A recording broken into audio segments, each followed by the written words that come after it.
അപ്പൊ ഈ ലാ ഇലാഹ ഇല്ലല്ലാ മരണം ഉറപ്പിക്കുന്നതിന് മുമ്പ് എന്ത് ചെയ്യണം? ചൊല്ലണം. മരണം ഉറപ്പിച്ച് മലക്കുൽ മൗത്തിനെ കണ്ട് റൂഹ് തൊണ്ടക്കുഴിയിൽ എത്തിയതിനു ശേഷം ലാ ഇലാഹ ഇല്ലല്ലാ ചൊല്ലിയിട്ട് എന്തില്ല? കാര്യമില്ല. അങ്ങനെ ലാ ഇലാഹ ഇല്ലല്ലാ ചൊല്ലിയിട്ട് കാര്യം ഉണ്ടായിരുന്നെങ്കിൽ ആര് രക്ഷപ്പെടണമായിരുന്നു? ഫിർഔൻ രക്ഷപ്പെടണമായിരുന്നു. അല്ലെ, അന റബ്ബുക്കുമുൽ അഅല, ഞാനാണ് നിങ്ങളുടെ ഉന്നതനായ റബ്ബ് എന്നൊക്കെ അഹങ്കരിച്ച് നടന്ന ആ മനുഷ്യന്റെയും അവസാനത്തെ വാക്കെന്താണ്? ഫിർഔൻ പറയുന്നുണ്ടല്ലോ, ഖാല ആമൻതു അന്നഹു ലാ ഇലാഹ ഇല്ലല്ലദീ ആമനത് ബിഹി ബനൂ ഇസ്രായീൽ. ബനൂ ഇസ്രായേലുകാർ വിശ്വസിച്ച അള്ളാഹുവിൽ ഞാനും ഇതാ വിശ്വസിച്ചിരിക്കുന്നു. ഫിറൗന്റെ വാക്കാണത്. അപ്പൊ അള്ളാഹു ചോദിക്കുന്നുണ്ട്, ആൽ ആൻ, ഇപ്പോഴാണോ? വഖദ് അസൈത ഖബ്ലു വകുൻത മിനൽ മുഫ്സിദീൻ. ഇതിനു മുമ്പ് സമയം ഉണ്ടായിരുന്നല്ലോ, അവസരം ഉണ്ടായിരുന്നല്ലോ, അതിനു മുമ്പ് നീ നിഷേധിച്ചു, നീ കളവാക്കി, നീ ധിക്കാരം കാണിച്ചു ഫിർഔൻ.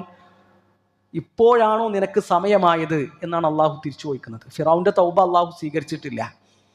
കാരണം നബി സല്ലല്ലാഹു അലൈഹി വസല്ലം പറഞ്ഞു, ഇന്നല്ലാഹ യഖ്ബലു തൗബത്തൽ അബ്ദി മാ ലം യുഗർഗിർ. മരണം അതിൻ്റെ അവസാന സമയത്തെത്തുമ്പോൾ റൂഹ് തൊണ്ടക്കുഴിയിൽ നിന്ന് പുറത്തേക്ക് വരുമ്പോൾ ഒരു ഗർഗർ ശബ്ദം വരാനുണ്ട്. ആ ശബ്ദം വന്നു കഴിഞ്ഞാൽ പിന്നെന്തില്ല? തൗബക്കുള്ള സ്കോപ്പില്ല. തൗബന്റെ വാതിൽ അവിടെ അടഞ്ഞു. കാരണം അത് കഴിഞ്ഞ് അയാൾക്ക് ബോധ്യപ്പെട്ടു, ഞാൻ മരിക്കുകയാണ്. അതുവരെ കാണാത്ത കാഴ്ചകൾ എന്ത് ചെയ്യാണ്? ആ മനുഷ്യൻ കാണുകയാണ്. അതുവരെ നിഷേധിച്ചതിനൊക്കെ ഉള്ളത് അയാൾ അനുഭവിക്കുകയാണ്. അയാൾക്ക് ശരിക്കും ബോധ്യപ്പെടുകയാണ് എന്താണ് ജീവിതം എന്നും എന്താണ് മരണം എന്നും. അതിനുശേഷം വിശ്വസിച്ചിട്ട് കാര്യമില്ല. അതിനുശേഷമുള്ള വിശ്വാസത്തിന് പ്രയോജനമില്ല. അത് അള്ളാഹു സ്വീകരിക്കൂല. അവിടെ ഈ ഫിറഔനിന്റെ ലാ ഇലാഹ ഇല്ലല്ലാഹ് പറയുന്നിടത്ത് ജിബ്രീൽ അലൈഹി സ്വലാത്തു വസ്സലാം പറയുന്നൊരു സംഗതി ഉണ്ട്. ഫിറഔൻ അവസാന ലാ ഇലാഹ ഇല്ലല്ലാഹ് പറയുന്ന സമയത്ത് മുഹമ്മദ് നബി സല്ലല്ലാഹു അലൈഹി വസല്ലമക്ക് ജിബ്രീൽ അലൈഹി സ്വലാത്തു വസ്സലാം പറഞ്ഞു കൊടുക്കാൻ, നബിയെ, ഫിറഔൻ ലാ ഇലാഹ ഇല്ലല്ലാഹ് പറയുന്ന സമയത്ത് ഞാനൊന്ന് പേടിച്ചു. ആ സമയത്ത് ഞാൻ കുറച്ച് മണ്ണ് വാരിയിട്ട് ഫിറൗന്റെ വായ പൊത്തിനാൻ. എന്തിനാ അങ്ങനെ പൊത്തിയത്? അള്ളാഹു അഥവാ ഫിറഔനെങ്ങാനും പുറത്തു കൊടുത്താലോ എന്ന് ഞാൻ പേടിച്ചിട്ട് എന്നാണ് പറഞ്ഞത്. സുബ്ഹാനല്ലാഹ്. നമ്മുടെ റബ്ബിന്റെ കാരുണ്യം എത്ര നിങ്ങൾ ആലോചിച്ച് നോക്കി. ആ കാരുണ്യത്തിന്റെ ആഴം എത്രയാണ്, അതിന്റെ വിശാലത എത്രയാണ്. ആർക്ക് കൊടുത്തു കൊടുത്താലോ എന്നാണ് ജിബ്രീൽ അലൈഹി സ്വലാത്തു വസ്സലാം പേടിച്ചത്.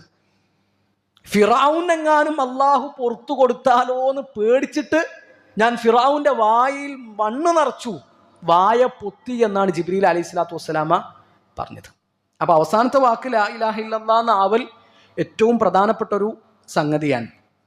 ഇവിടെ ലാ ഇലാഹ ഇല്ലല്ലാഹ് അവസാനത്തെ വാക്കാകണം എന്ന് പറയുമ്പോൾ നമ്മൾ തൽക്കീൻ ചൊല്ലുമ്പോൾ പ്രത്യേകിച്ച് ശ്രദ്ധിക്കേണ്ട ഒരു കാര്യം, വളരെ സാവകാശം ആർദ്രതയോടുകൂടി തിരക്കൂട്ടി ബേജാറാക്കിയിട്ടല്ല ലാ ഇലാഹ ഇല്ലല്ലാഹ് ചൊല്ലിക്കൊടുക്കേണ്ടത്. കാരണം മരിക്കാൻ കിടക്കുന്ന ഒരു മനുഷ്യന്റെ അവസ്ഥ എന്ന് പറഞ്ഞാൽ അത്രക്കും ഭീകരമായൊരു അവസ്ഥയാണ്. അവിടെ പ്രഷർ കൊടുക്കാൻ പാടില്ല. ലാ ഇലാഹ ഇല്ലല്ലാഹ് ചൊല്ലി എന്ന് പറഞ്ഞിട്ട് ആകണ്ട് ഇടങ്ങറാക്കാൻ പാടില്ല അയാളെ. വളരെ സാവകാശം ലാ ഇലാഹ ഇല്ലല്ലാഹ് ചൊല്ലി കൊടുക്കുക.